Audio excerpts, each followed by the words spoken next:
Anyways, hello, Internet. I'm Eric. I'm Joe.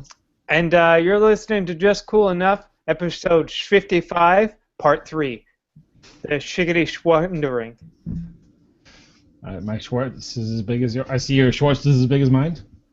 Yeah, because I realized when I was putting together content for today that this is, in fact, the third time we've had an episode 55. I'm sure we've mentioned it every time we've had a 55th episode, but yeah. Why not have another one? And for those of you not in the know, what I'm referencing is a incredibly obscure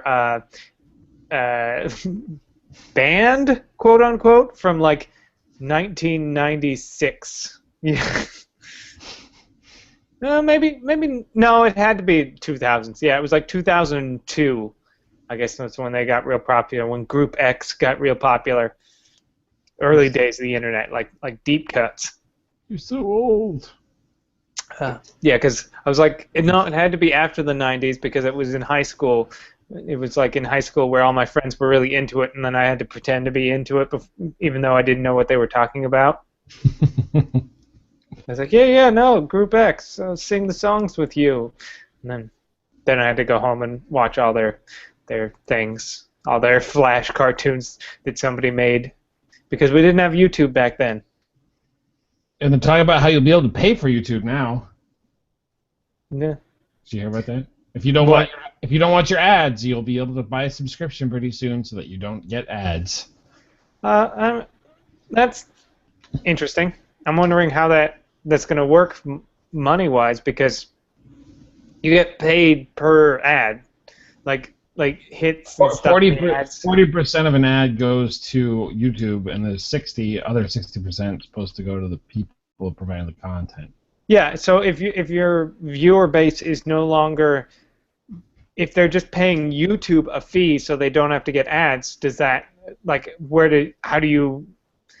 does that affect your monetization? Is an interesting question. I wonder if it's like, hey, we know this person subscribes, and we know they are a viewer of yours. We're able to follow them, so we'll give you X amount for every subscribed person that views a video. Yeah, because I know that there is a definite thing with the tracking of the advertisements. Because if you use things like ad block on YouTube, then that's money people aren't getting. Like if you're blocking the ad YouTube, then that person's not getting the money from those hits. And some all those like fucking Machinima and other networks, you get more money, like you sign away your soul to them, but then you get like an extra 3 cents a click or whatever for ads and shit. So if people are watching it without the ads, where does that money, like how do they determine where that money goes? I watch the ad block because fuck them. I don't. I should get free content. Yeah, because fuck them. They should do all this for free. They should, even though it's doing an incredible amount of work, and these are basically full-time jobs for most of these people. I should have it for free. Well, listen, if we can do this show for free, they can give me their content for free, because clearly we work just as hard as they do. I mean, just look at Video Game High School. Yeah. Just the same amount of work that we put into this show. I was on set for 2 of those seasons for a day. I mean, I stood around a while. I ate some craft services, and then I stood in a place they told me to stand. It didn't seem that hard. Acting's easy. Visual effects. I did visual effects once on an Eric's Opinion. I did a Photoshop of a robot, and it went. I think you also shot yourself one time in the head. Yeah, I went back into the past and shot myself for giving a game that was shitty a positive review. I once blew fire out of my hands for BioShock Infinite 2 BioShock 2 review. I had like special effects. So I'm basically a master of VFX. So it's like you, Freddie Wong, same. Yeah, pretty much. I mean, if you've seen any of my Eric's Opinions, I'm basically the Freddie Wong of video game reviews that nobody's ever heard of. That's because they just haven't seen your awesome VFX yet. Yeah, I mean, I'm sure if they took the time to look at them. They'd be all they'd lose their shit. They'd literally just shit themselves with joy. But then they'd be happy they shat themselves. Like they'd be like, "Wow, I shit myself. This is some good effects." I think we should try to work on live VFX, or maybe just slim Joe down somehow. That's really what I'm getting at. If we could just slim him down a bit. Maybe if we make his window, because I know at least the bottom here it shows up equally. If we just make his window when he comes back a little smaller. I don't know how to do that, but I do know there's a way to make it so that it only ever shows one person, because almost every time, and thankfully doesn't seem to be one of those times, but every time, like every other time I've had to host it, I accidentally click on like my face at some point. So like the first like half hour is just all me, and then never you. But that has not happened so far as I can tell. Well, I mean, I understand that you like to talk and watch yourself talk. So, I mean, I can't blame you for that. Yeah. I mean, it's my thing. I mean, why mess with perfection? Speaking of things, Joe's not here. I don't know if we mentioned that. If you just would, it's like, God, for audio listeners that down the podcast, it's like, God, they're not letting Joe say a goddamn thing this week. No, we decided to fire him. It was finally time. Well, yeah, Joe's been really pissy about us. You know, after doing this show for 5 years, it's time for us to take it seriously, and especially me, because Lord knows I don't put in enough time with this show or any other thing. Fucking asshole sometimes. He's like super serious about the show, and he's like, "We're gonna make it a big thing." I'm like, "Yeah, okay." And then he just like fucking texts an hour before the show, "Can't be there. Do it without me." I was like, "Okay." We got to make some commitment, guys. We got to commit to this. Yeah, you guys aren't putting enough commitment into this show. Like I'm gonna start taking this show seriously. By the way, I can't be here. It's like, can you maybe do it tomorrow? No, we can't. I was like, people over, people from out of town. I'm pretty sure he knows about these things in advance, but he doesn't think about the show. Like, he's taking the show seriously, but he doesn't think about the show until 5 minutes before he's supposed to do it.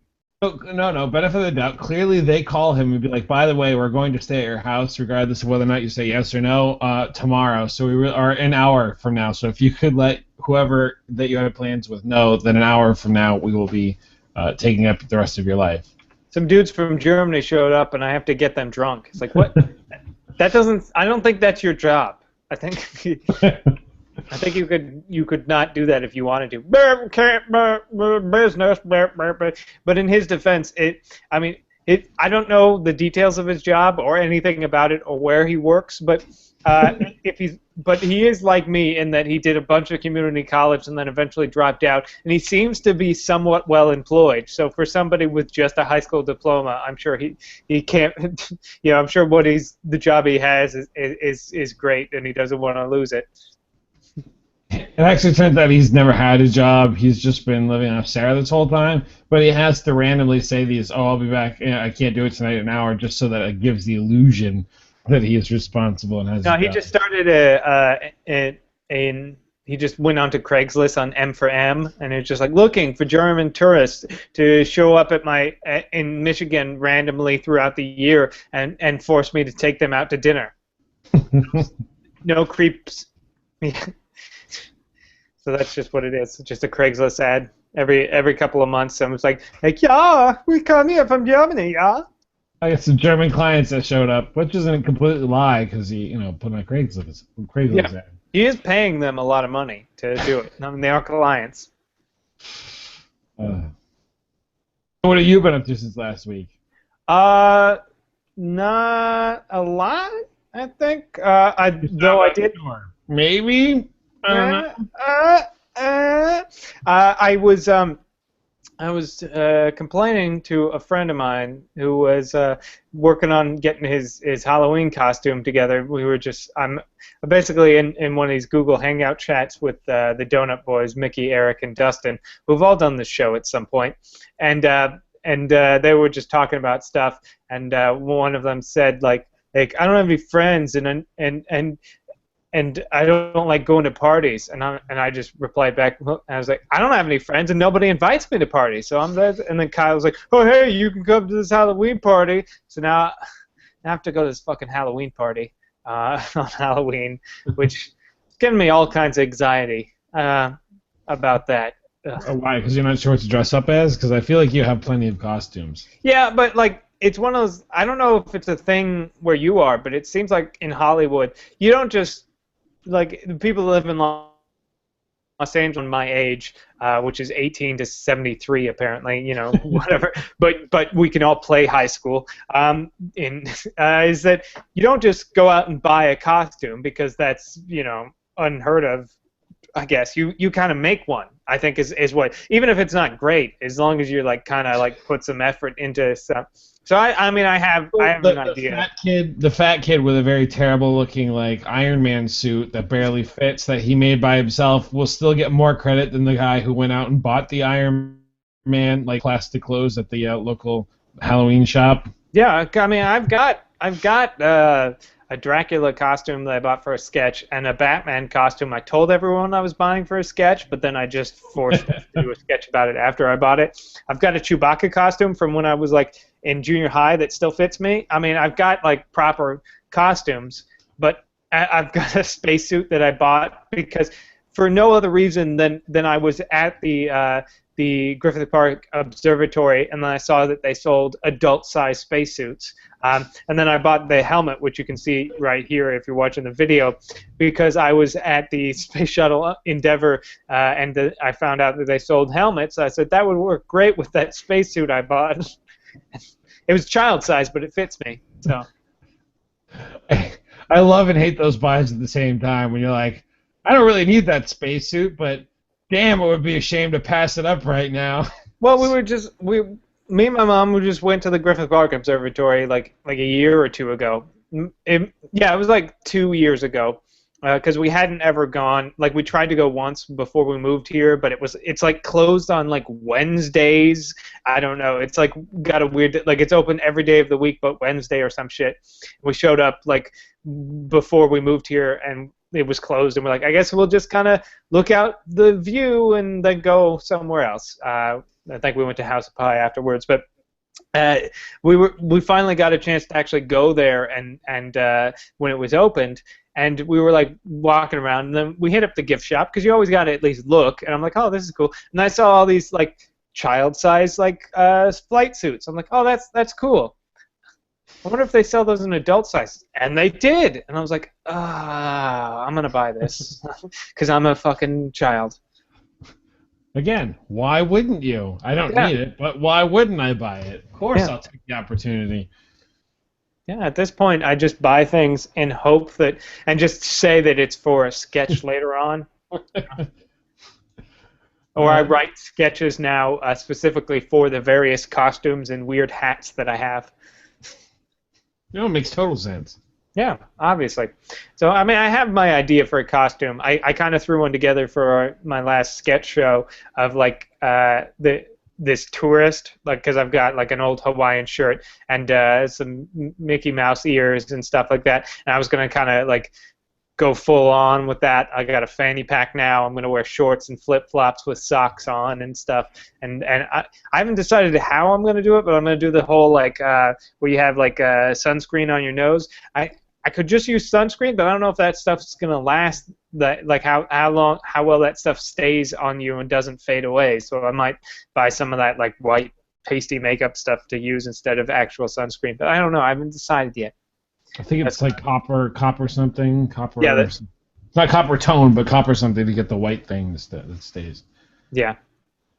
So I mean, I have my costume. It just is like I haven't really been to a proper like Halloween party since like high school. I went to last year. We did after a sketch show. There was like a big one for a bunch of improvisers at this bar, and it was it was okay. I didn't really know that many people, and the few people I did know got really drunk, and I don't drink, so it was weird. And I just finished a sketch show, and I kind of just wanted to go home, but I was like, fuck it, I'll stay here. And then afterwards, we had to hang out in a Taco Bell parking lot because Trey was far too drunk to drive home yet, so they ate whatever the crunch wrap or whatever the fuck they got, whatever, it's like a large quesadilla or whatever the fuck, and then sober up, and so he could drive me home.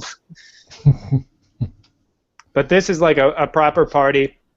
And the best part is the only person I actually know who's going to be there is Kyle. So I'm like really hoping he doesn't like screw me over and like don't and not show up and shit, like because then I won't know anybody.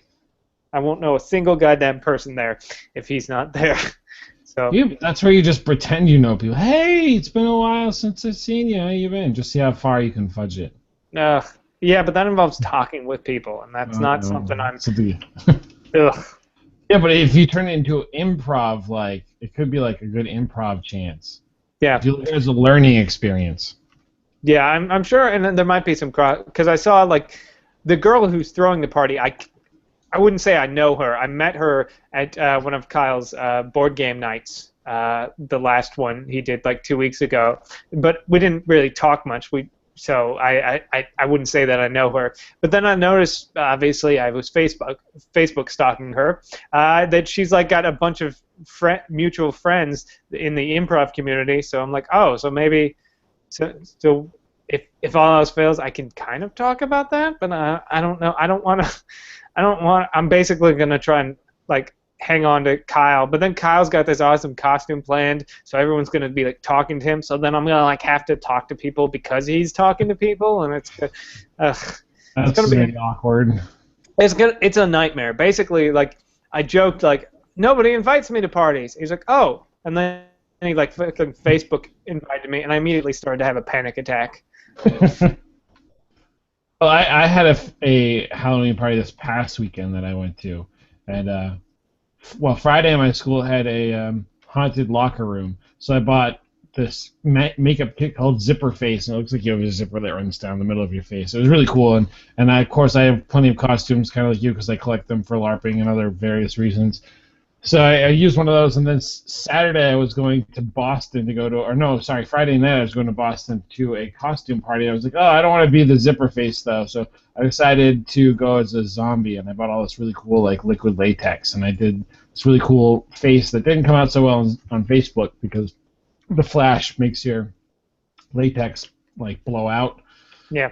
And then I gave this really cool like wound on my arm. It looked like an open mouth bite from somebody that turned me into a zombie. I was like, yeah, and then I get home at like 12 o'clock at night. I forget when we got home, maybe 1 o'clock.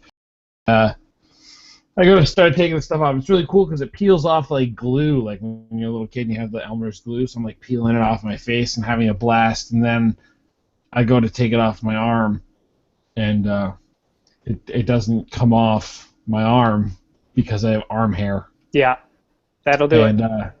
So I started, like, I don't know, freaking out about the fact I couldn't get this latex off. So I'm starting to pull it off, and it's ripping, like, patches of hair out of my arm. Not all of it. So I'm like, how am I going to get this off? Because it's going from, like, my wrist all the way up to, like, where my shirt sleeve is if I'm wearing a short sleeve shirt. And I decided what I needed to do after spending, like, 40 minutes trying to slowly peel this off in the shower was to shave my arm. So I shaved all the hair off my left arm. I didn't want to look like a retard, so I shaved all the hair off my right arm too. So I'm nice and smooth now. The school nurse gave me some lotion today because he said it was a bad idea not to keep my skin moisturized now that I don't have arm hair. That's good. So always use Vaseline when you're using latex paint. Yeah, I can imagine that'd be awful. I remember in high school, one day, like I think it was Halloween, like we had school on Halloween, and I bought this one of those like little like silicone or whatever wounds. It was like a bullet hole, and I tried to like put it, I was gonna like have it. It was gonna be awesome. It was just gonna be like right in dead center of my forehead, just this bullet hole, and it looks awesome on the cover. You stick it on and you fill it with like blood and it drips down, and it looked awesome. The problem was, I couldn't find I couldn't find any of our spirit gum because we used to have a bunch of like Halloween stuff. So I had to use like I don't remember what it like putty like it's like this putty stuff that you use I guess so it didn't quite stick all that well. It would, you could definitely see the seams and stuff like that around it, and the blood stuff that I was trying to put, like you were supposed to like really like make it really look like it was a hole, but it didn't quite work. So it just looked like I had like a weird butthole on my forehead this entire time. Look, it's Captain Anus. Yeah, it's like, oh, he's got a bloody butthole on his forehead. So I luckily because I didn't spirit gum, I could just take it off. But yeah, that was like one of the ones that did not work out well for me. Yeah, I loved like doing it, and like I had done makeup for the kids at school that day, so I liked learning how to like use like actual makeup and face paint and things like that, and like using cotton balls to kind of create the idea of like an open wound or a sore, like pustules. It was really fun, but now retrospect, I'm like, I totally would not do it to my arm with hair on it again. Because I almost did my leg too, to be honest. I was like, oh, I'm gonna have this cool, like, looks like I tripped and fell and had this big gash. And in retrospect, I'm like, I'm glad I didn't do that because I'd probably be, completely hairless at this point. Yeah. Yeah, I probably wouldn't even attempt that, even though I have very little hair on my arms or legs either. I still wouldn't. I wouldn't. But then again, I'm an idiot, so I probably would have done something like that. But I'm such an idiot. Like even though I have very little arm hair, I'd do it anyways. And then I wouldn't have like the foresight to shave afterwards, like you did. I would just yank it and pull the hairs out because it's like it's the only way. Well, it was trying to shave latex off. It also took and I was up for like 3 hours in the shower trying to get all this stuff off. Yeah. Not worth it. I think I still have a razor, so I guess I could do it too. But like now, because I have so little facial hair, I just use an electric razor on my face. So like I probably would have started with the electric razor, and then like until it got like gummed up with like latex in it. Yeah, no, it probably wouldn't even work because it's one of those like 3-headed thing. Like it's not even it's a pretty cheap, and it probably wouldn't I wouldn't be able to get at the hairs with it. But it does remind me of the time I tried to. Speaking of spirit gum, I think it was like my second play, my first really big part in high school, in my high school theater. The character I was playing is a guy who's bald. So we got a bald cap, and the people who were doing it didn't know what the fuck they were doing. So I remember a dress rehearsal. They just couldn't get it quite to work right, and so they just glued the shit out of it, especially in the back. So the back of my hair was just covered in spirit gum, and it was just gunked up. And I was like, I can't fuck it, and it looks awful. It doesn't work. Like you could see my hair fucking sticking out and shit. And we couldn't figure out how to get this shit to work because we were like fucking sophomores in high school. We didn't know what the fuck we were doing. And so I was like, fuck it. I made the decision, because I never gave a shit about my hair anyways, to just shave my head for the part. And I started out, I didn't even tell my parents. I just went into the bathroom, and I took a razor and just started cutting. I didn't even cut my hair down first. I just started doing it with a razor, and that went dull really quick. And it took just a kind of a chunk out of the front, and just I was like, Mom, I need can you go to Rite Aid and buy me one of those clipper things, because I need to do this. I'm committed now.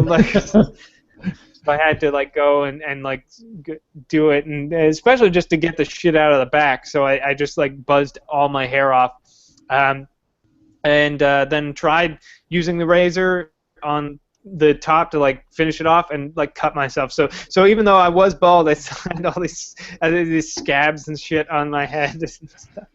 I did that in college once. It was like during RA training. I'm like, oh, I want to go bald. I'm like, I'd done it before, but I'd always had somebody take an electric razor. So I'm thinking to myself, like, how hard could it be if I just grabbed regular pair of scissors, cut off all the long stuff, and then use like a shaving razor to get my hair that's left. I did the same thing that you did. My head, in like 20 minutes, I managed to take all my hair off. But I also managed to cut myself about 12 times. Of course, I wear a bowler hat, but I take my hat off and like blood's like pouring down with sweat like down my face, and people are like, "Oh my god, never again." Yeah, it's not easy. That's why I respect. There's this movie. What was it? There's this movie Kevin Bacon did. I think it was Death Sentence or something like that. But there's like a scene towards the end of the movie where he shaves all his head with like just a pair of like electric clippers, and like throughout the rest of the movie he's bald, but he's got all these like long like stringy bits hanging out the back because it's the hardest fucking thing, and they don't tell you that. The back of the head and the top of the head are the hardest. Like the sides, anyone could fucking cut these. I don't know why it's so easy, but he's got all these like just it's not right, and it's like these really long like chunks that he misses, and they just do that. I was like, yeah, that's what it's like when you cut your own fucking hair. You just got all this shit that you just can't get to or don't see. I had to run my hand over the back of it or have somebody look at it and. Yeah, I just had to have my mom do it for me, and then that became a thing in high school where like I would just like when my hair got too long, I would just buzz it all off myself, and try make sure that I got all the bits that I could, and that was like what I did for like the last 2 years of high school. That's how I got my hair cut. And I think even after high school a little bit, it was a while before I was like, nah, let's just go to Supercuts and tell them to buzz it off. And then slowly I was like, well, let's go to Supercuts and tell them, try and give them more direction, like I did today. I was like, inch off the top, 5 on the sides and the back. As you like pull your little ruler out and like afterwards you're measuring to make sure that I don't care. It could have been an inch and a half. I'm always like, should it be an inch and a half or an inch? Tell them an inch. And I basically now it's just like an inch on the off the top and clippers number 5 on the sides because they have number 5. They used to be number 6 at the place I went in Northern California, but this is 5. I don't know what the difference is. But I tell them that, and I just let them interpret that to whatever they mean, whatever they think that means, and it's usually this. So I'm fine with it. I only get my hair cut once a year. I'll go to the place, be like, cut my hair, and then I'll be like, see you next year. And I might shave it off on my own still, but most of the time I just get it cut once a year. Yeah, see, I do it basically every 3 months. It's because in the back, because my hair it's not as curly as it used to be, and it doesn't look as curly when it's short. But especially in the back, I get these like it curls up and it looks fucking awful, and I fucking hate it. So when it really gets really curly in the back of my head, that's when I'm like, I can't take it anymore, and I get it shaved. I can only imagine Joe must have to have his whole body shaved at least 2 or 3 times a year. Yeah, and I think he just sheds like a cat. And it's convenient that he has a cat, because then he can just tell his clients who come over that it's his cat that's shedding. Yeah, makes it just that much easier for him. Cover story. Yeah.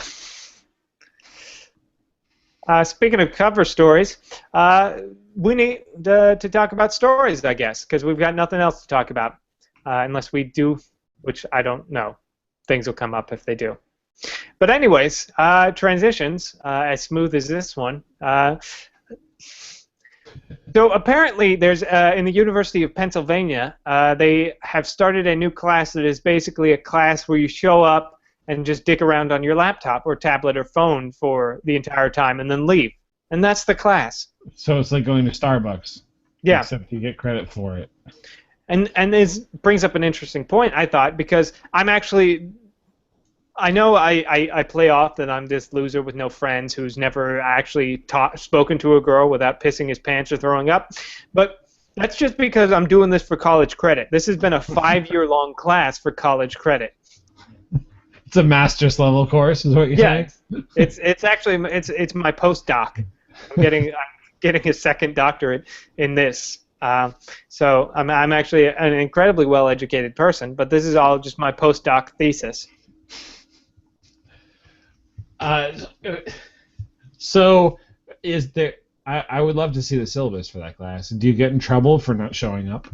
I don't know. Like, basically, I guess the professor was saying that he was tired of reading articles in like the New York Times every week that make you feel bad for spending time on the internet and dividing your attention. So he created this course to basically, show that this is, he says, I think it's complete bullshit that the internet is making us dumber. I think the internet is making us smarter, and this new morality built around guilt and shame, and there's a new, there's this basically like people are shaming youth for spending time on the internet. What with the internet not having information and stuff like it's. I've said this for years, like people are like, oh, everyone's on their phone. I was like, yeah, but the phone is just the new newspaper. I mean, people used to be fucking in the elevator or on the subway with their newspaper, never looking at each other, and now people are in there on their cell phones, never looking at each other.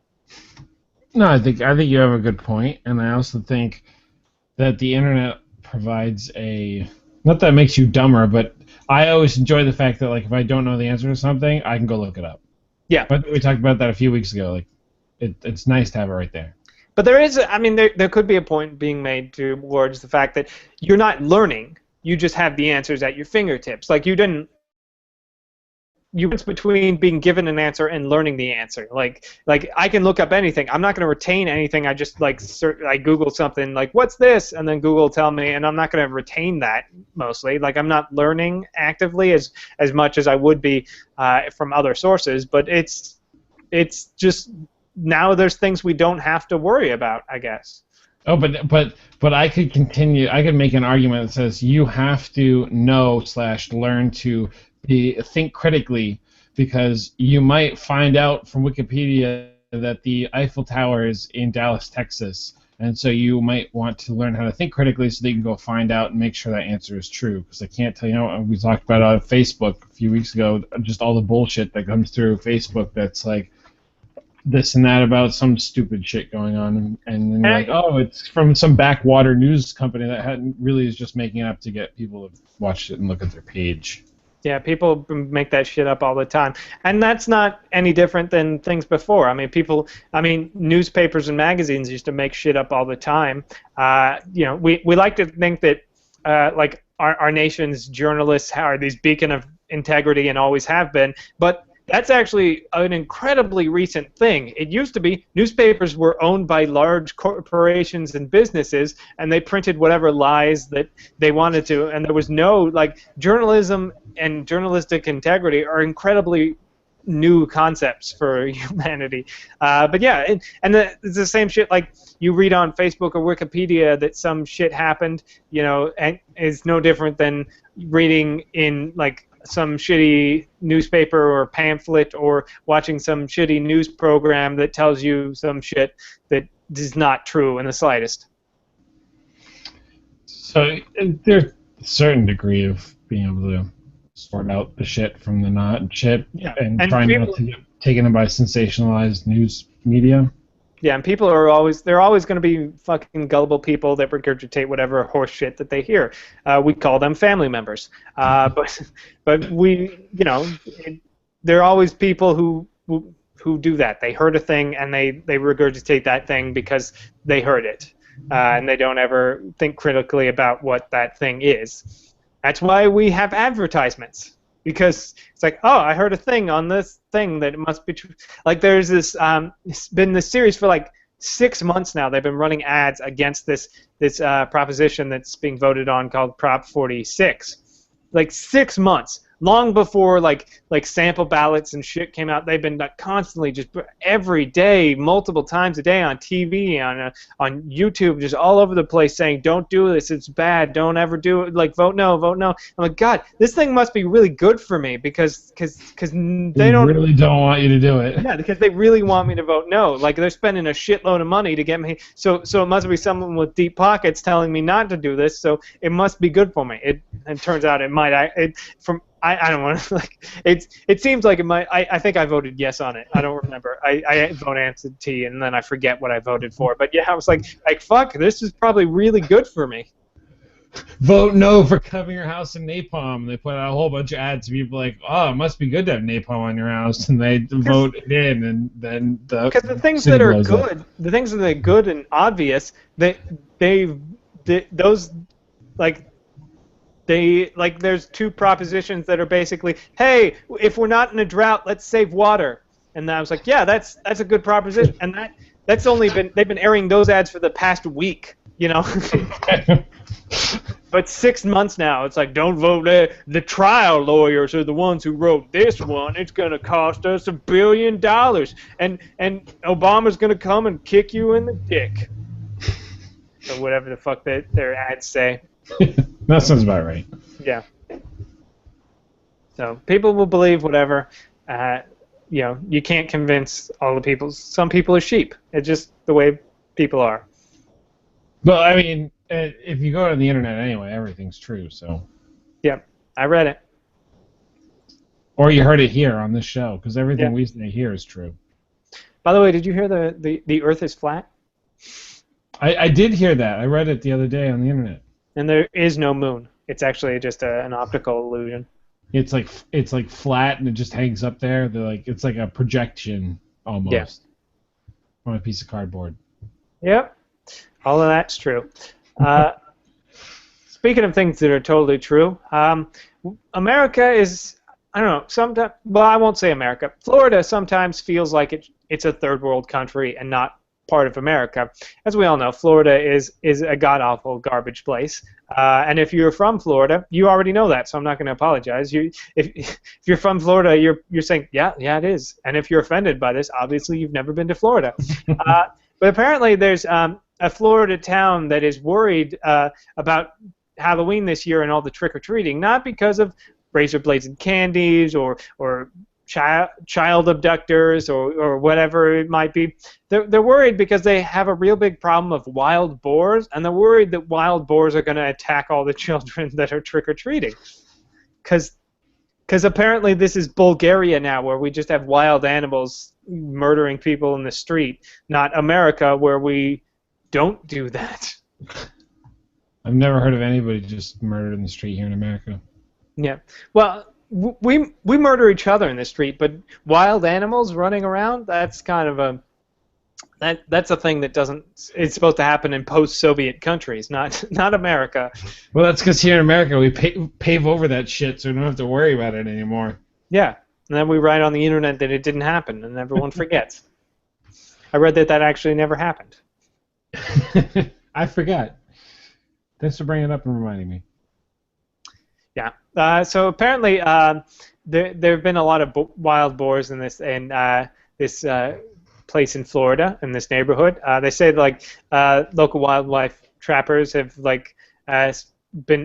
that the pig problem is he's captured 8 hogs so far this week when this was reported. He said 17 homes have had their grass rooted around in by boars, and the largest boar that they've seen is about 350 pounds. So they're worried about children running around,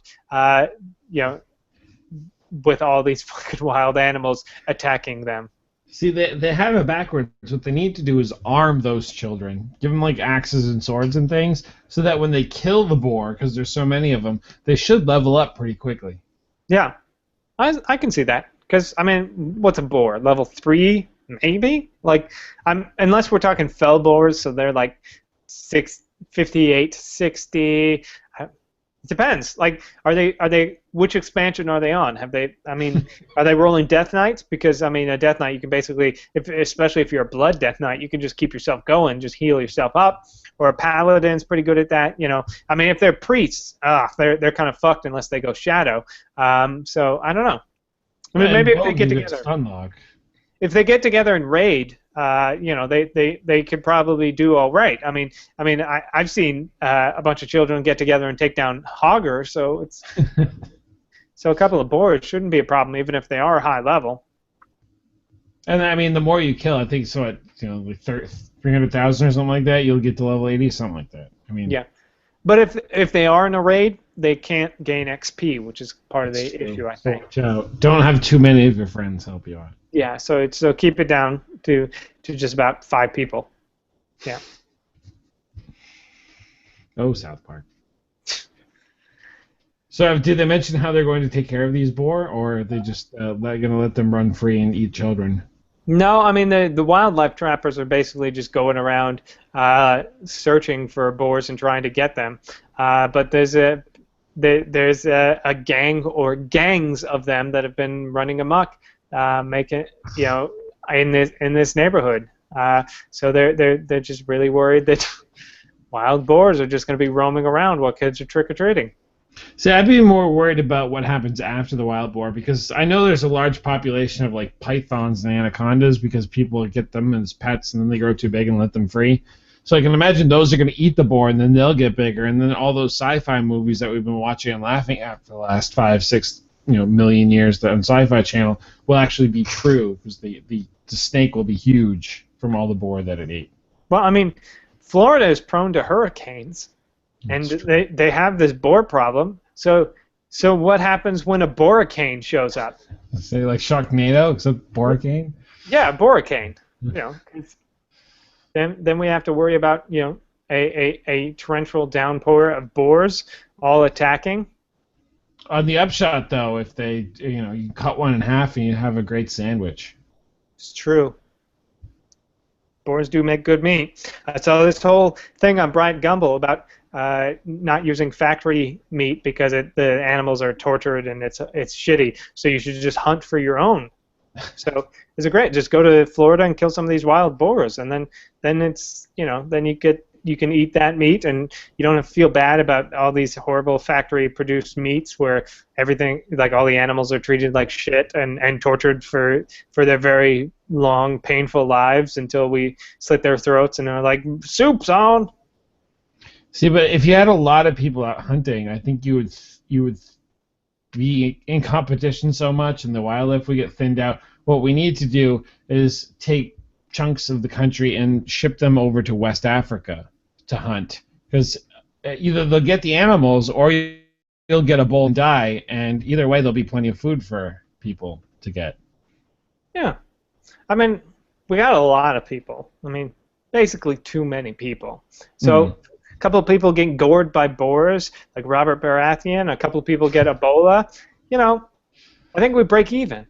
I mean, yeah, it should thin out the population just enough where we have to worry about getting too big, the population getting too big. Yeah, I mean, I could see that really working out for us. Especially like China. Then they could lift the ban on the whole, you can only have like, what, 1 or 2 kids? Yeah, I mean, that has a lot of really unforeseen consequences. I saw this thing, I think it was on Vice, where they were talking about how basically, unless you're super rich, you can't get a girlfriend there, which is, because there's so few women to men, because so many families, since they can only have 1 children, would rather have a man to grow up and take care of them and stuff, because that's their culture or whatever. So these men who have jobs sometimes but aren't like super rich can't get girlfriends, because no woman's they're not going to marry some schlub when they can marry like a rich guy. And like the rich guys, even like they put out billboards for marrying them. They're like, hey, come marry me, I'm rich. And women are like, okay, like women have their choice. So these guys are basically just like screwed. It seems like that makes logical sense, because then the pool is so much smaller, and rather than competing against other men, you just have to make your money, or thin out the population with some Ebola. Yeah, all you gotta do is get rich. So. And then buy Ebola, ship it over, and then thin it out even more. Yeah, I mean, why does America have to solve all these problems? Where's China in all this? I mean, why is it got to be our issue? Why we got to deal with everything? ISIS, boars in Florida, Ebola. Why is it not? Why are we the ones suddenly they have to deal with everything? I mean, maybe somebody else should take a shot at it. I'm not sure what their military force looked like, but somebody said to me once when I was younger that if China were to attack in force, attack the United States, it would be like I think it was like 3-1 or 10-1 in their favor in terms of Well, numbers. yeah, they have a larger standing army than us, but that, I mean, boots on the ground aren't everything. There's, the technology involved in that, like the technical aspects of it, like, just bombs that blow up people and stuff. So I don't know. Who knows who would fight? But uh, probably we would all lose, I would think, if we ever actually went to war with China, because somebody would nuke somebody and then we would end the world. So probably just shouldn't. I mean, if I'm gonna be honest, I think we shouldn't go to war with people. I mean, maybe we should just stop killing people in general. I don't know. I mean, is this a crazy idea or something? Maybe just find a way to get along with people. Well, I mean, you don't need it so much anymore because we have, drones here in the United States that we use to kill things. So with other countries use drones, so it's really going to be robots blowing up robots eventually, and it's just who has the better robots who can blow up the other person's robots. Yeah. And then it will come down to playing something like Pong or something really simple on a computer. There's an episode of Sequest DSV like that where there's this like area, like this island where the population is completely destroyed, and it's just these two kids left who don't know the others exist, because basically they gave the kids these video games that controlled these giant robots, and the giant robots spotted each other and destroyed the world. Actually, yeah, it's the world because they were in the future or some shit. And so it's just these two kids, the only people left in the world, piloting these giant robots, destroying everything, and having no idea what they were doing. It sounds a little like Ender's Game. Yeah, it is. No original ideas. Yeah. Or maybe Ender's Game stole it from that. No, probably. I don't know what year Ender's Game was published. Probably before Sequest DSV. Unless he traveled through time, stole it, and went back in time. I wouldn't put it past Orson Scott Card. He is human garbage. So that's true. I only watched Ender's Game on television because I didn't have to pay for it because it was on HBO and I already paid for that. Otherwise, but people are like, well, it won't matter anymore because the money doesn't go to him anymore. I'm like, yeah. It does a little bit, but yeah, I read the book. I love the book. Then I found out he's a giant piece of human garbage. Then I refused. I was like, I don't know if I want to see the movie. The movie looks okay. And then I found out he was, obviously just the worst person. So I was like, I'm not going to go see that movie. And then I did wait till it was on HBO. And I like the movie. I got to say, unfortunately, I like the movie. Every time I see it, I didn't like it a lot when I first saw it. But then, every time it's on, I'll watch it, and I like it a little more. It's good. It handles the book pretty well. It's just unfortunate that he is such an irreparable ass hat, of a person. But you kind of have to try and find a way to divorce the art from the artist, I think. I liked the movie, and I was thinking maybe, if I felt like reading, I'm sure it would be one of the cases where the book would be far better. And since the movie I didn't think was that bad, I was like, oh, the book's got to be pretty good, but fuck that shit. That would involve me buying it. Yeah, the book's pretty good. I really like the book. I tried reading the sequels, and they were hot. I was like, I don't really like these, and apparently the sequels are hot garbage anyways. So I was like, no, fine. Then, and the only, from what I've heard, the only sequel that's any good is Ender's Shadow, which is basically Ender's Game all over again, but it's told from somebody else's perspective. So, yeah, from it's the entire book, but from this other guy's perspective, which I was like, oh, that's interesting. But also he is a racist, homophobic monster. So it's like taking Tyler Durden and cutting him out of the entire movie of Fight Club. Yeah. Then who would Edward Norton play? Oops. The other thing is that I thought was kind of nerdy to talk about was I picked up on iTunes this week the extended edition of the Desolation of Smaug.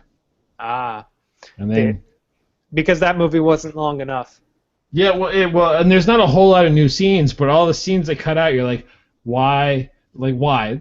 I think the first set of DVDs from The Lord of the Rings, like, oh, it wasn't necessary. It makes it kind of cool. And this one, it's like, why did they cut this plot point out? kind of makes the movie richer and easier to understand why people made certain decisions in the movie. It seemed less random.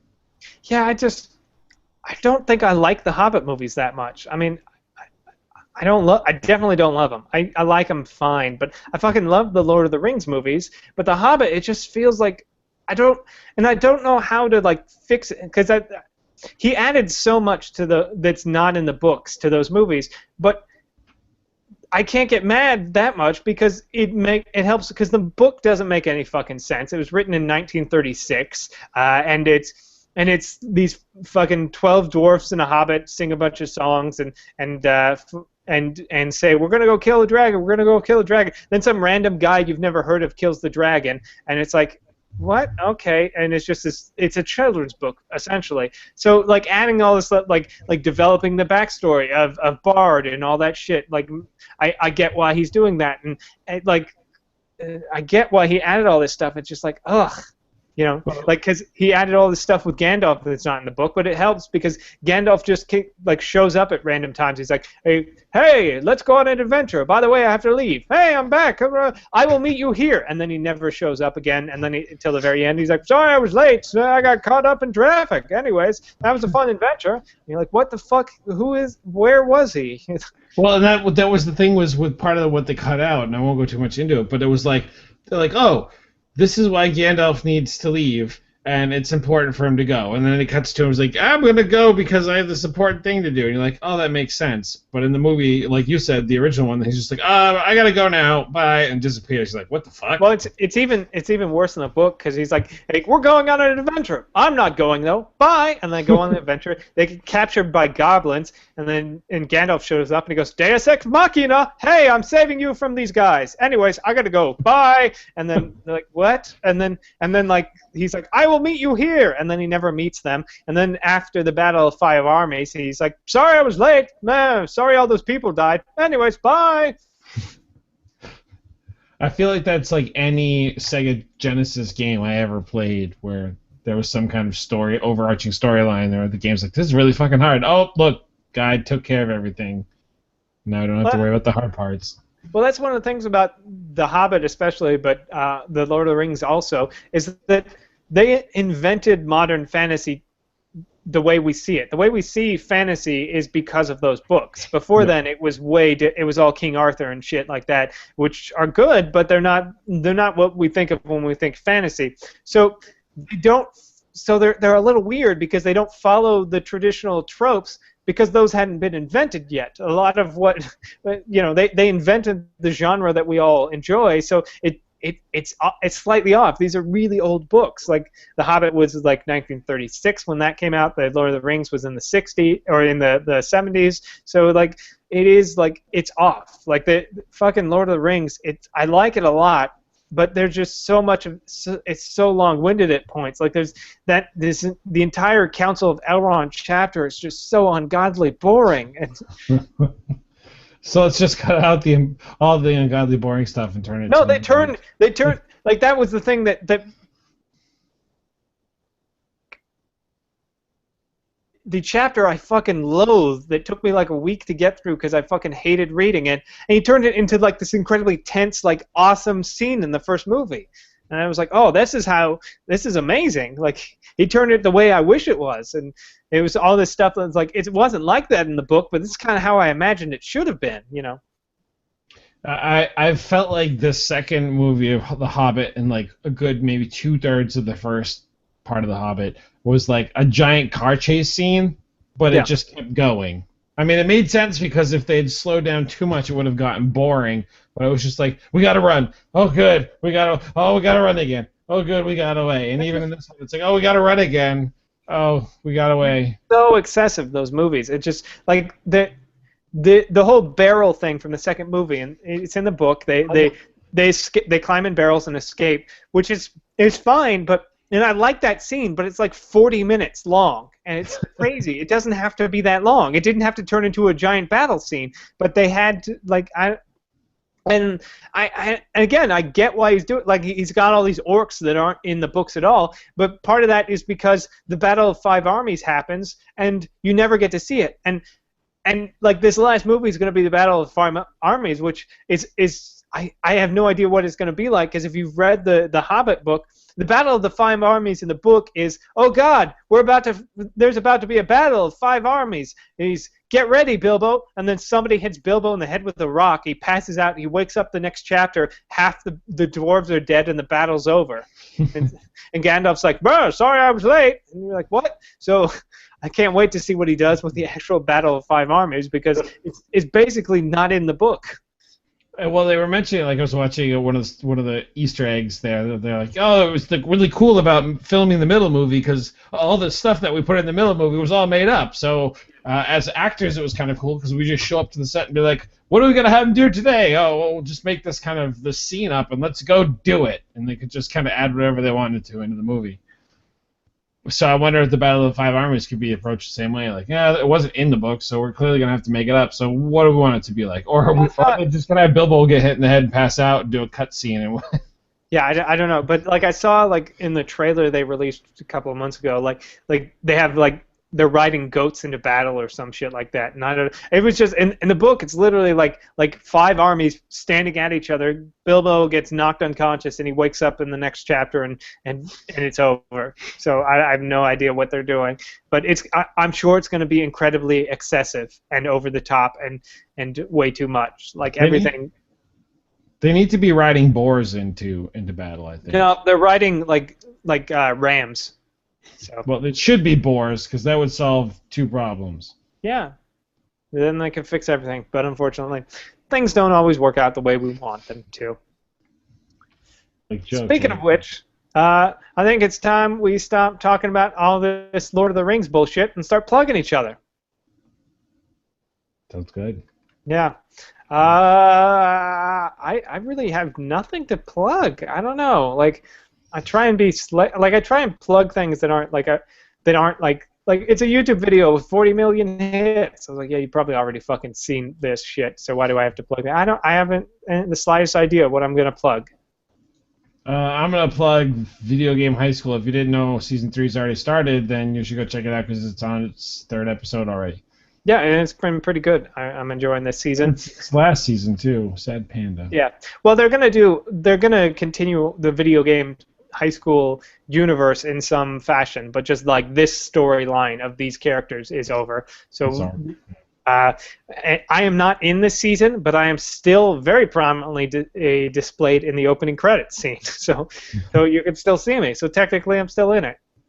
Now, what do you mean by prominently displayed? Because there's a thing where it introduced Brian, whatever that guy's real name is, when it shows him walking through a crowd of people cheering, and I'm like the first fucking guy you see with a stupid fucking grin on my hand, clapping, going, ah, ah. You know, you can see me in my striped blue sweater. I know what I'm gonna watch later. I'm gonna watch it in slow mo. Yeah, you can fucking see. It's a really good shot of me too. Like I'm in it. Which is weird. Like that shot's not. They didn't use that. That's from like the first season. They shot that. I remember, and they didn't use it in the first season, so I don't remember. But they held on to that footage and they used it for the title sequence for this 2nd and 3rd season. Oh, I see it. I was watching it. Can't miss it because you're right next to his fucking head. He literally walks right past me. Like I'm very prominently in that frame in focus. I was like, oh, I'm gonna have to look at the back. Nope. No, I'm right there. I'm right next to his head. Yep. He's walking through the quad, a crowd of people, and I'm standing like right. He walks right next to me. It's like you're famous. Yeah. It's the only thing I have or ever will accomplish as an actor is being in the opening credits of Video Game High School Season 2 and 3. That's not how you describe it, though. You tell people that you were in... Then I co-starred. Yeah, I'm right there. Maybe I can... Oh, wait, hold a sec. I can totally do this, because I learned how to mess it up from Joe. There we go. I think you can see, if you're watching this, you can see Eric on the YouTube feed. You're right next to us. It's like he's looking over his shoulder at you, because that's how awesome you are. Yeah, he knows. He saw me in the crowd, and he was like, that guy. He even, I think, one take pointed at me. I don't think that was the one they used, but... Huh. Interesting. That's my claim to fame. I know my girlfriend's father was in Wolverine, and so that's his big thing. He was in for one scene where like, don't look at the camera, and he's drinking a beer looking at the camera. So he tells everyone he's in Wolverine. So I mean, I think VGHS is a lot cooler. So I think you can go places with it. Yeah, I mean, maybe it'll get me laid. I'll go to that Halloween party Friday and just tell them I'm in video game high school. It's it. You could dress up as yourself and be like, see the guy that. Yeah, I'll just wear the hoodie. I got the hoodie over there. Right over. I can't. I'll just point at it. It's right over. Somewhere over there. There's that blue thing right here. If you're watching the video, it's that hoodie. It's that famous hoodie from Video Game High School, guys. In case you, I'll go put it on right now. eBay. Yeah. Yeah, wardrobe from Video Game High School. Both seasons, because I'm also in season 2 in one of the gaming tournament scenes. I'm in the crowd there wearing that hoodie. And then this year, like, they were asking for extras, like, and I sent in my headshot with that hoodie, the headshot I took with that hoodie, and they didn't pick me this year. I guess they had too much of blue hoodie guy. Tone down the blue hoodie guy just a little bit. Yeah, we can't put blue hoodie guy in there. He'll take over this whole fucking show. It'll be the blue hoodie guy show, and can't have that. And right before we go, for anybody who's watching, but I want to ask you specifically. This is my friend Steve Lane. To me, and I was going to get your opinion, he kind of looks like he could pull off like the Law. He kind of looks to me like the Law. Yeah. I could see a Brian Ferenzi thing going for him. And people have gone up to him at like Comic-Con and be like, "Hey, you look very familiar." People he's never met before. You look very familiar. Where am I know you from? He's like, Video Game High School. I'm like, oh, are you that guy? He's like, no, that's not me at all. But thank you for the compliment. Yeah, that could be a thing. So that's all. I didn't think of a goddamn thing I want to plug because I've got nothing coming up. Really. So, yeah, yay. So, plugless show, I guess, for me. Anyways, you can always follow me on Twitter. I'm at Duncor, Duncor, or on Instagram at Mostly Shit. And you can follow me on Twitter at Railvis. That's RAILVAS. Or you can follow me on Instagram at Ike_Dodge. But I've also kind of fallen out of using Instagram. Oh, that's sad. You can follow Joe, but he's not here, so.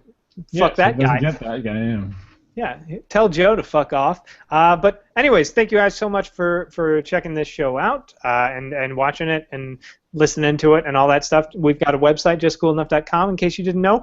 We've also got an email address at the show at justcoolenough.com if you wanted to email us and get your email read out on air or give us an iTunes review, feedback, all of that stuff. We would much appreciate all of that stuff.